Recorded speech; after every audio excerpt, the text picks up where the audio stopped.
Hello PCS friends, welcome to new video.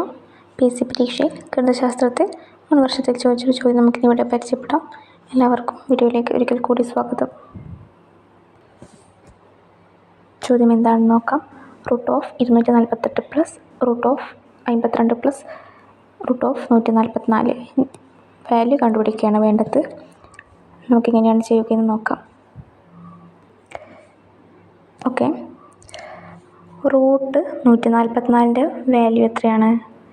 √144 എന്ന് പറയുന്നത് 12 ആണ്. നമുക്കത് സബ്സ്റ്റിറ്റ്യൂട്ട് ചെയ്ത് കൊടുക്കാം.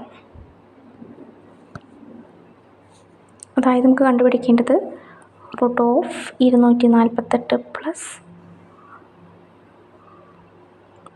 √52 പ്ലസ് √144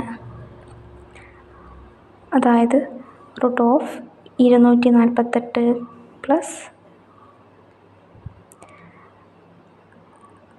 52 പ്ലസ് √144 എന്ന് പറയുന്നത് 12 ഈസ് ഈക്വൽ ടു √248 പ്ലസ് 52 12 എന്ന് പറയുന്നത് 64 ആണ്. അതായത് √64 എന്ന് പറയുന്നത് 8 ആണ്. അതായത് √248 പ്ലസ് 8 എന്ന് കിട്ടും.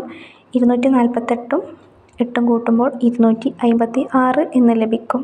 അതായത് √256 എന്ന് പറയുന്നത് 16 ആണ്. √256 എന്ന് പറയുന്നത് 16 ആണ്. അതായത് ഈ റൂട്ടിൻ്റെ വാല്യൂ എന്ന് പറയുന്നത് 16 ആണ്. Thank you.